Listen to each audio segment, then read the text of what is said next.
I'm delighted to be here in conversation with Amy Imhoff, whom I know, but I will let her take the lead.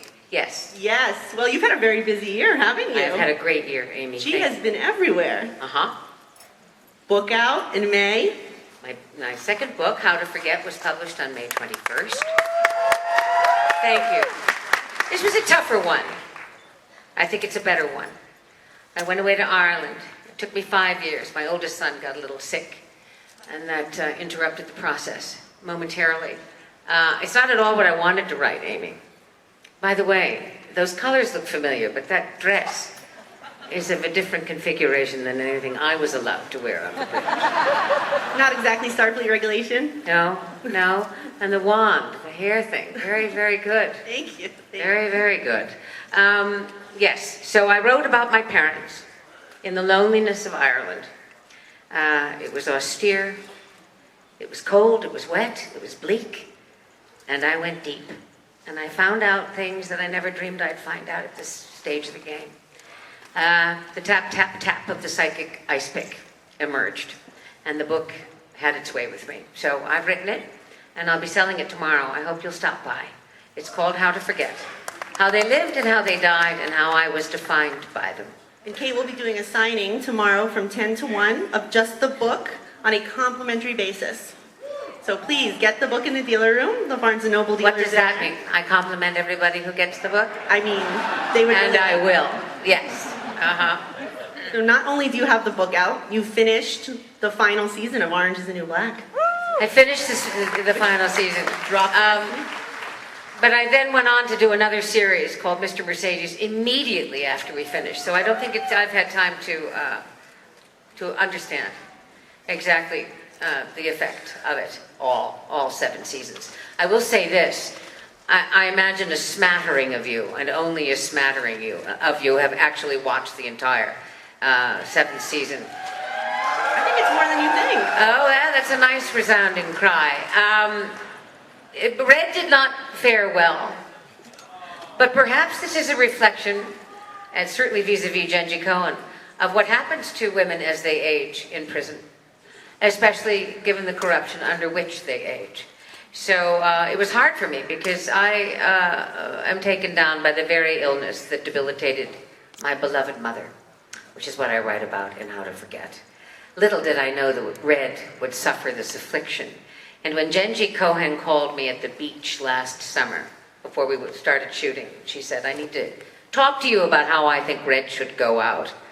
I had a small, icy tingle, and I understood it was going to be tough. But I didn't think it was going to be quite that tough. Because madness is something that needs to be carefully and beautifully explored. And there really wasn't enough time on Orange is the New Black, I think, to give the devil its due in this case. But we did it. And that's how she goes out. And you had a hand in saying that it shouldn't actually be Alzheimer's. It should be... Well, I said, I don't think we have enough time to color this blue. You're asking me to make such broad strokes regarding an illness that, in my opinion, is exquisitely pernicious.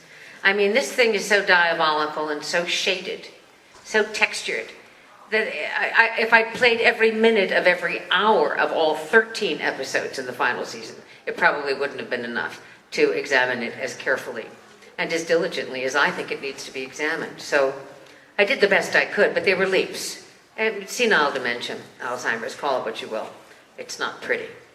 No, but you did a stellar job in portraying it. Thank you, Amy. Thank you. So you went right from Red to Mr. Mercedes, which, in case the audience is not familiar... Anybody ever heard of it? Mr. Mercedes, based on the Stephen King trilogy, written by the incomparable David Kelly, and showrun by the divine and actually unparalleled Jack Bender. And I played a psychopathic, nymphomaniacal pedophile. And babies, I loved it.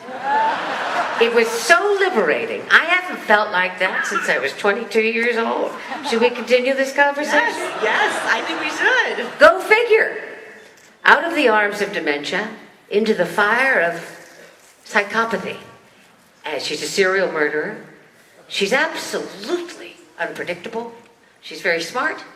She's deeply wicked. And I dug every scintilla of her being. I saw you holding an axe in one of the promo photos, and I was like, I held it. I did stuff with it. Oh, yeah. I did stuff with the axe, and I did stuff with the wood chipper. the wood chipper. I did stuff with a young man. I did whatever I wanted to do. Any further questions?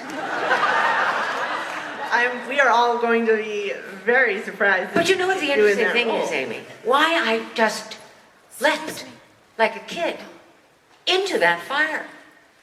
Totally ready for it. Jack Bender would shout from the other room, go, get the wine glass, get the axe, chop her head off. I'd say, you got it. Baby, come here. I need to give you a glass of wine and talk to you about something. Great stuff. Great stuff. And if anyone doesn't know who Jack Bender is, maybe you've heard of a little show called Lost. Lost, The Sopranos, Yeah. Terrific showrunner, director, writer, genius. She's capable hands. Yeah. And Gabe Ebert played my little... So I know that you're going to get the question, which is, will Admiral Janeway be on the Picard show?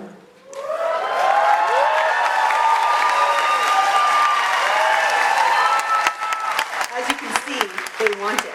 First of all, I think it's terrific what Alex Kurtzman is doing. I mean, I can't wait to see what it looks like.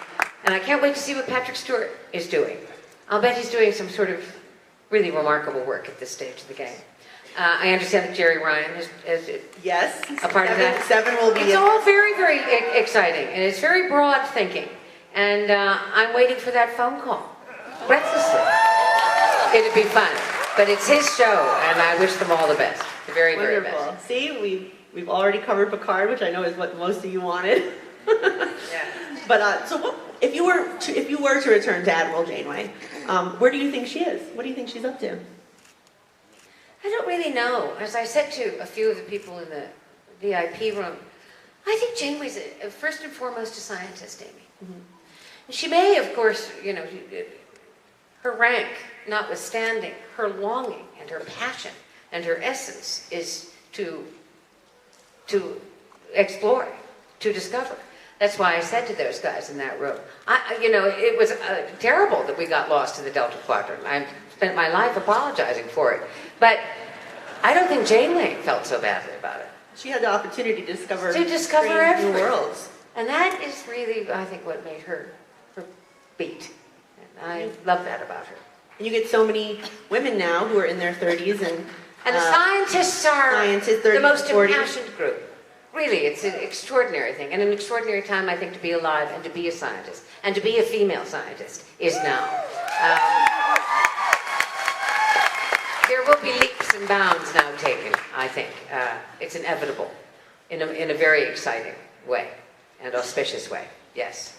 And I think that there's a phenomenon called the Scully effect, because Scully predates Janeway by about 2 years, that women went into hard sciences and law enforcement because of her. However, I think that based on the feedback that you've been getting, that there's a Janeway effect, because so many women in politics have been citing you, and there was a New York Times article where Stacey Abrams from Georgia and Alexandria Ocasio-Cortez from New York cited you as an influence. You're shaping our political future. That's very flattering. And if even a modicum of that is true, I'm exalted. But I think that it is true, certainly, culturally. What Paramount does is a harbinger of what will come to pass. So that Janeway was the first female captain and a scientist was no mistake. It was well-intentioned, it was clear-eyed, and it was obviously prescient, because science is the field that Janeway most impacted, I believe. And if I could take that to my grave, I will be a very privileged and honored person, I'll tell you. Let's take some questions Yeah, let's now, take some Amy, shall we? questions. Do you all have some questions for me? Where are you? There. There and there. Yes, you start. Hi, Kate. It's nice to see you again. And you. To follow up on Amy's question, I do know what Janeway is currently up to, but you'll have to wait for the book. My question, though, is last year, Netflix released a trailer for Orange is the New Black, Yeah. in which there was a brand new captain's log from Catherine Janeway. Yes, Netflix did a fabulous job on that trailer, didn't they? Yes, they did. And I would like to know how that came about. There was Janeway, and then she saw red on the view screen, and it was like a captain's log, and you did the voiceover. I did? Yes. When? It was about maybe 2 years ago. Yeah. A year or two ago. Yep. It was because Netflix. Voyager is the most popular Star Trek on Netflix. You guys know that? Yep. Well, that's very, very good to know. You've refreshed my memory. Thank you. You're welcome. Uh-huh. That's it? Yeah, I just wanted to know how that came about. Well, Amy will explain it to you. Netflix is awesome. That's how it came about. Well, Netflix knows how to cover everything. well, to have Janeway back for even a brief moment, Yes. remarkable. That was Thank you. smart, wasn't it? It was. Yes, very good, very And good. we all hope that Janeway comes back. Thank you very much. Thank you. Yes, sir. Coming to the conventions, it seems like current casts of series, the actors are a little more hesitant, a little more cautious to be totally positive.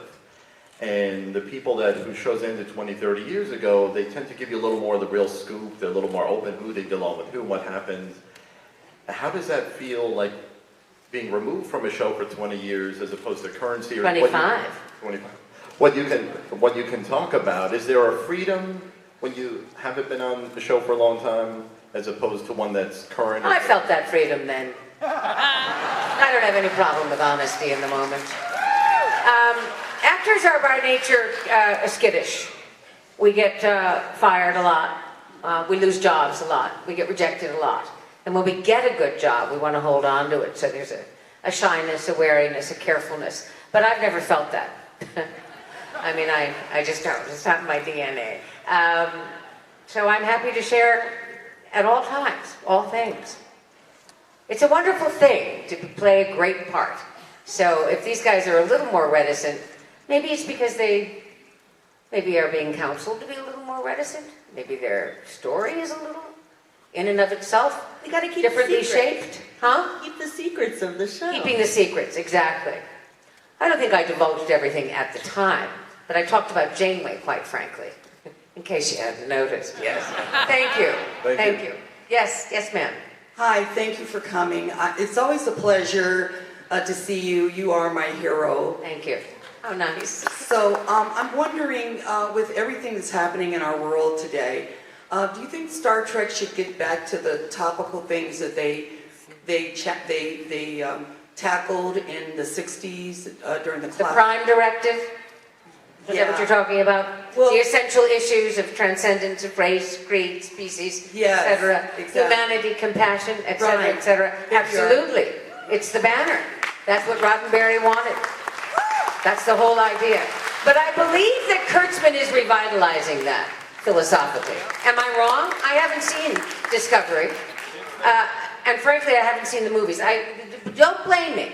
I've said this a million times. I'm very territorial about Janeway and what I did for 7 years. So I don't see everything else. Not because I'm myopic, but because I don't know, No, they're megalomaniacal about Janeway? Oh, no. But they're really not tackling those things. It's more They're like not? space opera. No, I think they are. I think they are. You think so? I mean, I love the show. Yes, they are. is this a millennial targeted demographic? Discovery? Is it? Well, It's trying to It's pretty capture the diverse. imagination of the millennial generation. Well, the millennials aren't like the baby boomers, right? Very, very different way of thinking. Very different way of living. So we have to shape our creative products accordingly. And I'm sure that they are. But they will never let it go, love. They will never let the heart and soul of what Star Trek means go. No. Thank you. If Captain Pike says, "You're a Starfleet captain," which is on my bracelet, service, sacrifice, compassion, and love, Right. they're still there. That's, of course, there. It will always be there. Never fear. Yes. Morgan has a question for you. Hey, good to see you again. Hi. Hi there. So How are you? I'm good, thanks. Miss Mulgrew, I work in a library, so I love asking people this. Other than your own, of course, which I've both read and they're amazing, but other than your own books, what is one book you think everyone should read? One? Or multiple, but I don't want to... It's an impossible question asked to a voracious reader. The Russians Start with the Russians, maybe end with the Russians, but complete as much of the Russians as you can. By that I mean Tolstoy, Dostoevsky, the brothers Karamazov, certainly War and Peace, Anna Karenina, Turgenev, Chekhov, the Russians. And then go to the French, Victor Hugo. You should read, Stendhal. You should read all the American greats. I'm reading Flannery O'Connor all over again. And Thomas Burton, the great Trappistine monk who wrote beautifully. Yes. I don't know how to counsel that. Read. You're a librarian. What do you read? Are you coughing? Very on the spot. No, I'm just conflicted. What's your favorite book? You see, you can't answer. It is difficult, I agree. Oh, you bet it's difficult. I just recently read a book called The Curious Incident of the Dog in the Nighttime. Very well written.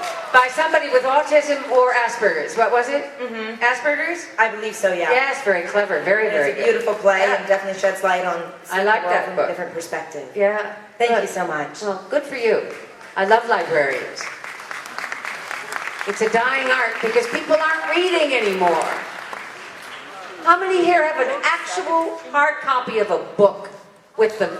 Who has Kate's book I'm with telling them? you that Star Trek. Do you see? See this audience? Smart. Wherever I go, I say that. The smartest, the most discerning, the most literary, the best. Yes. I say it wherever I go. I get a lot of pushback about it because everybody says, wow, isn't that crazy? Isn't that? I said, yeah, crazy you'll never understand because you don't have the intelligence to get there. It's called an intellectual imagination that transcends all of that nonsense. I'm really very, very impressed by Trekkers and the way you think, we think, the way we think. It's an exalted and elevated way of thinking. It's the best way of thinking. Yes. Hi, I met you in New Jersey at the book signing. Anyway, the question. Thank you. Thank you. The question is this: your character Janeway is notoriously passionate about coffee. However, Kate Mulgrew, what is your passionate drink or what you love in way of drinks? You know, that is coffee, tea, or whatever. Coffee, tea, or whiskey? When I'm in Ireland, I drink tea. When I'm in America, New York, or France, I drink coffee. And when I'm alone, or with someone I love wine, good wine. And I have to tell you, ladies and gentlemen, I love a wee drop of whiskey, I do. It gentles the condition, as Bennett says, yes. Hello, it's my first convention. I'm a little nervous. I wrote my question down. I'm sorry to be reading it. So what goes into being number one on the call sheet for a series that ran 7 seasons? Can you talk about the stamina and the rigor required of you to pull that off? Well, there you go. In a nutshell, discipline, real discipline, and a kind of ardor, I would say. I was passionate about it, unflaggingly, unstintingly passionate about it. I wanted to endow her with a new kind of humanity. I wanted to imbue her with a different sensibility. I was crazy about Janeway. And as I fell in love with Catherine Janeway, I really wanted to pick her up and give her new wings. Wings that the Star Trek community had not seen before.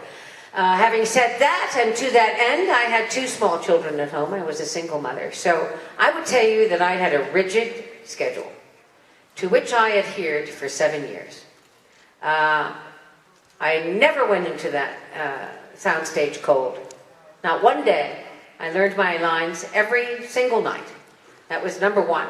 Number 2, I determined to endow the technobabble with as much meaning as I could. That was hard. What's your name? Richard. Richard, that was really, really, really hard. Because I could have faked it, and perhaps it's meant to be faked, but I doubt it. So I went to the Okuda Bible, which I've said before, and I studied it. And the Okuda Bible led me to Richard Feynman, who was a physicist, as I'm sure most of you know, but an eminently readable physicist. And I learned from them how to sort of couch these terms in an understandable and sympathetic way. So when I finished, I should give you this little bit, Richard. Before I actually started, Patrick Stewart said to me, I said, I have to confess to you, Patrick, I'm scared. I mean, this thing is really daunting. I feel like I'm shut out of a cannon. He said, don't worry. After 7 years, you'll walk away, and you will be so proud of what you've done, if it's anything like what I've done. That sounds like Patrick. And he was proud. And guess what? He was right to be proud. And so am I. Thank you, Richard. Thank you. Yes. Ms. Mulgrew, I hope this question hasn't been asked to you too many times before. My apologies if it has. But anyway, Weinrich Colby was a great director. He did some of the best episodes of TNG and Voyager, including the pilot. And I only found a couple of years ago that he was a big part of your life for a few years. And I thought that was really cool. I mean, a great Star Trek director and a great Star Trek actress sharing their lives together. So, unfortunately, he's no longer with us. But I'm curious to know if you have a lot of fond memories of Mr. Colby, and if it was tricky balancing your life away from the set, with your lives on the set. Weinrich Kolbe. That's how you say it. Weinrich Kolbe, German. Yes, we became involved. Which you really shouldn't do if you're going to do Star Trek, because it's too hard. But on the one hand, he really helped me. I remember the first day, this is before we became involved, my very first walk onto the bridge from my ready room. I was scared. That was nerve-wracking, with all those suits standing at the lip of the bridge, just waiting. I mean, I don't know if they were waiting to watch me fail, but they were waiting to watch me do something wrong. Because it was a kind of waiting like this. And we were in my ready room. I was making the entrance from the ready room, and Kolbe said to me, this is your living room. You can't do anything wrong. You own it. And then the doors opened, and out I went. And he gave me the first great push. He was an excellent companion to have through that period of time, and a very, very talented, smart, and lovely human being. And I'm sorry he's no longer with us. Thank you for that question, which was, frankly, unsettling. Thank you. All right, well, hello there. Hi. I just wanted to ask you, basically, you and Emilia Clarke share a couple of interesting distinctions. We do? Yes, we do. First of all... Isn't she the one with the dragon babies? She was. She's a leading lady on an epic sci-fi fantasy show, just like you were. But also, the both of you were cast in your roles after a different actor inhabited those roles in the pilot. So my question to you is there a role that you passed on that you regret? And can you talk about that a little bit? That I regret? Yeah. A role that you passing on a role. No. I'm pretty discerning. No.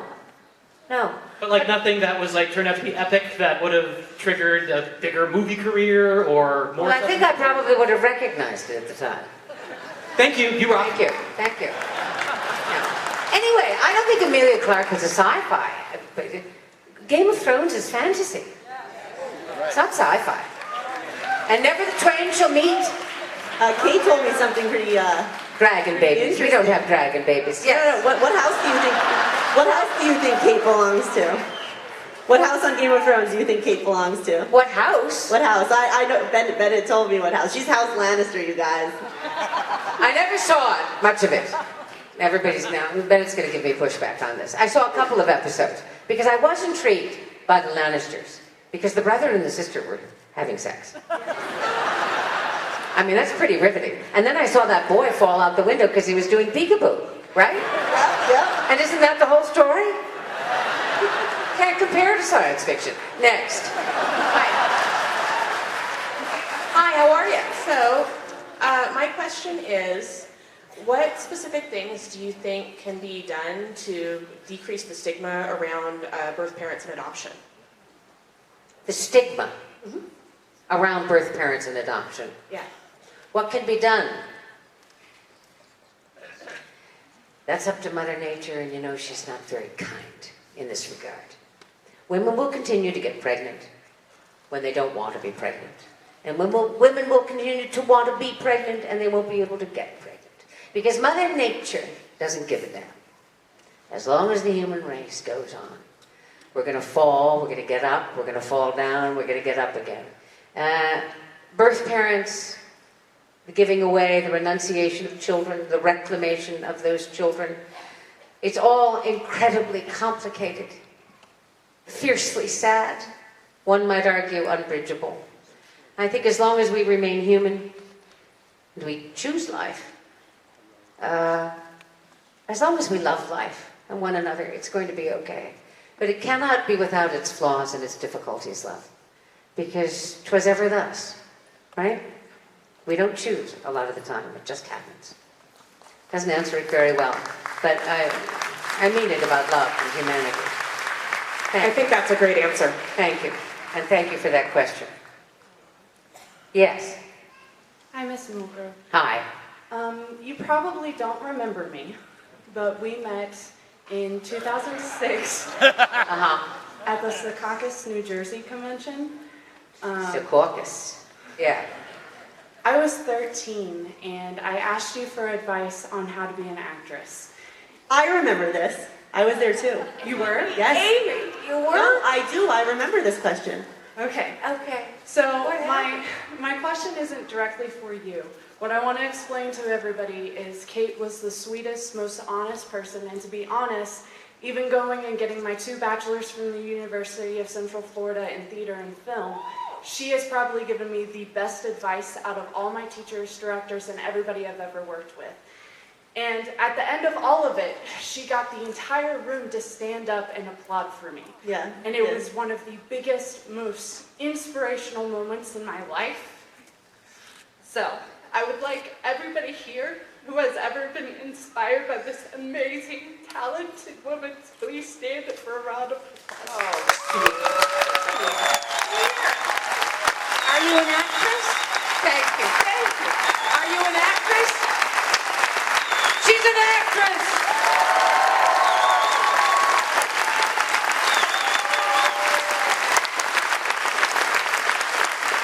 And she's a beautiful actress.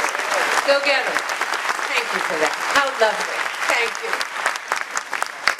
Oh, isn't that great? Oh, no, Amy's crying. Oh. Yes, yes. Yes, ma'am. How lovely. I hope you're a very successful actress.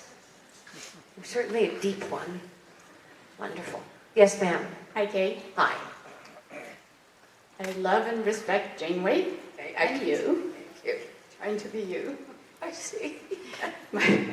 My question is, as Kate Mulgrew, you faced this challenge, but let's say Janeway in the earlier years, if she was married and had children, do you think she would have become Captain Janeway? You know, you broads are on fire today.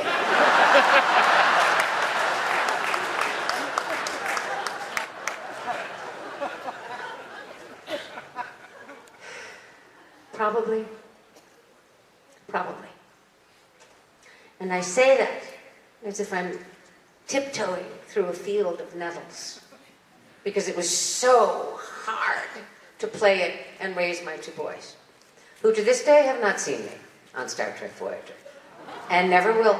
My youngest son, who is now an accomplished painter, said to me, visited me in New York last week, we were having said whiskey on the couch, and I said, you know, it's extraordinary that you've never seen me on Star Trek. You've never seen me as Captain Janeway? He said, and I never will. And that's my prerogative as a son who missed you every day for 7 years. Oh. So, you know, I would have to say he's got a point. But then so does Janeway have a point. If we're born with the capacity for other things, with the deep and vibrant and what's more, true capacity for other things, like space exploration, like great acting, like writing, like science, we must pursue it. It's absolutely a no-brainer. And you must say, get down on your knees to the children who are going to fill you with so much guilt. You are going to stagger to your grave saying, thank God that's over, right? You have to get down and say to them, and look into their beady little blue eyes and say, Mommy wants to go to outer space. Mommy wants to be an actress. Mommy loves you too, but she loves this as well. Mommy's gonna do it. Mommy's gonna do it. But having said that, and I love you with your cup of coffee, you just can't win, not yet. Women still can't win. I don't know when. It's coming, but it's so coming so slowly. I just want women to be able to go to work in whatever field of passion they've elected to choose, and I want them to feel good about it. I don't want them to feel that crossed shadow. It should not be pursuing them. They should be free, because women are bloody excellent, as every woman in this room knows. Thank you. Women are bloody excellent. Tweet that. Yeah, women are great. Is that my girl? That's Marina. Hello, Kate. How are you, sweetheart? So good to see you again. Yeah, she's a good friend of mine. Wanted to find out more about Mr. Mercedes. How exactly did this role come about? Did they reach out specifically to you, or you had to audition? So a little bit more detail, if whatever you can share. Thank you, Marina. No, it was an offer. David Kelly liked me very much, and Jack Bender liked me, so they offered it to me. I think they probably thought, I got a few offers right out of the gate the minute we finished Orange is the New Black, because I think everybody in the community knew that I was free. I got a couple of offers, and they were quite good. Some of them quite juicy. And I said no to them and yes to this, because she terrified me. Alma Lane and her very, very wicked ways. But I thought, this will liberate me. This will set me free. So I was emboldened. I accepted it, and I went down, and I have to tell you, Marina, I just loved it. I loved it. I know there's no excuse for it. There's no excuse for why we fall in love with evil people. I mean, she was an evil, evil character, but I loved her. Where did you film? Where was Mr. Charleston. Charleston, a pretty town, but not without its historic shadows, for lack of a better way of putting it, which sort of haunted me. Does that answer your question, Marina? Yes, thank you very much. Thank you. Yes. Hi, Kate. Hi. It's great seeing you again. I have a comment and a question. Yeah. And it's in regards to your book. So my comment is, in many interviews, I hear people ask you if writing the book is cathartic. And this is my comment to that. There's an area that beckons transformation when we face tragedy and challenges. A fish doesn't know it needs water until it's out of it. So my question to you is that at 49, I've come to accept that the vulnerability that honesty requires isn't something that everyone can handle. Failing to be transparent allows people to be comfortable. So what about your own transparency through expounding on this journey of your book with your parents that you can impart to others and challenging them to deal with their own transparency challenges, whether you're doing it consciously or subconsciously? What's your name? Arla. Are those your words? Yes, ma'am. They're excellent. Thank you. My God, woman, that's really beautifully, eloquently put. What was I just saying about women?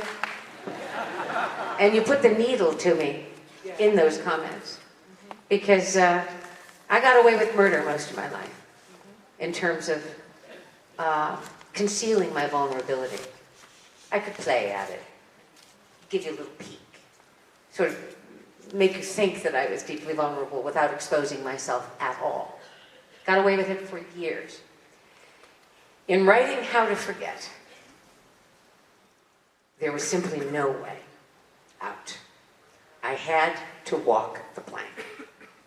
And that meant I had to revisit Kate Mulgrew as she was as a little girl, vis-a-vis my parents. And I had to revivify the two people who shaped me. That excavation demanded of truth and vulnerability. So I wept almost every day, alone in that house in Ireland. And here's the funny thing, it's never cathartic. Don't write a book thinking it's going to be therapeutic, because it's not. It's not. You end up shooting yourself right in the head. Even now, everything resonates. It was profoundly disturbing. But if you want to write the truth about who you loved and what they meant to you, it's going to cost. So I would say, get down to it if you're going to be a serious artist. If you're not interested in being a serious artist and you'd rather deflect or avoid this kind of vulnerability, then by all means step aside. But as far as self-exploration is concerned, or advancing yourself as a human being, I'd say, grab your guts and walk that plank. Thank you. Thank you. Thank you. I think we have time for maybe 2 or 3 more. Yes, ma'am. Yes, yes, ma'am. Hello, Kate. How are you? Good, how are you? I'm good, love. So, Captain Janeway has been one of my all-time favorite characters, not just across Star Trek, but across fiction in general. And one of the reasons for that is watching her decision-making process and thinking along with her in socially relevant decisions of so many that she's made on the show. And my question for you is, out of all of those tough, socially relevant decisions that Captain Janeway had to make, which one was your favorite or most interesting for you to work on? I like this question. It was a philosophical decision. In the episode, I think it was a 2-parter with Q, Death Wish. Was it Death Wish? It's, yeah, single part. When the young Q, the nephew, does not want to live forever, and he argues for termination. And I, of course, Janeway, who was so life-leaning, so deeply filled with the credence of life, the tenets of life, I encourage him to accept eternal life. But he bends me to his way of thinking. I thought that was a beautiful, for lack of a better way of putting it, come to Jesus for Janeway. She was forced to listen to a different way of thinking. She was forced to exercise compassion for someone with whom she disagreed profoundly. And she, in the end, deferred to his humanity. And that's what I loved about Catherine Janeway. Thank you. That was beautiful, thank you. Thank you. Yes, sir. Hi, thank you for being here, Miss Mulgrew. In Next Gen, there was an episode where they made mention of an Ensign Janeway. What? They mentioned an Ensign Janeway. How dare they? Who wrote that? I don't know who wrote that, but my question was going to be if Janeway maybe have relatives in Starfleet. Her dad was an admiral. But why would she ever, she was never an ensign. I guess she'd have to start as an ensign. Well, I don't even think she started as an ensign. I don't understand. I don't really understand that. I mean, I don't really know what to say. What, do you understand it? I see what he's saying, but I don't think there's a correlation. No, They probably just had the name in the... Maybe I was a relative, but I don't think Janeway was really a relative to any ensigns, really, very much. Thank you. Okay, thank you. Thank you, thank you. Yes. Kate, thank you, first of all, for being who you are. I wanted to let you know that I met Janeway as an adult. I'm in a leadership role, and to see a strong female woman being in charge and being confident has changed the way I lead. But since I have you here in front of me, do you have any advice for me and the other women in the room who are in roles of leadership? This is a good one to end on. Yeah, this is a very good one to end on. And a tough one.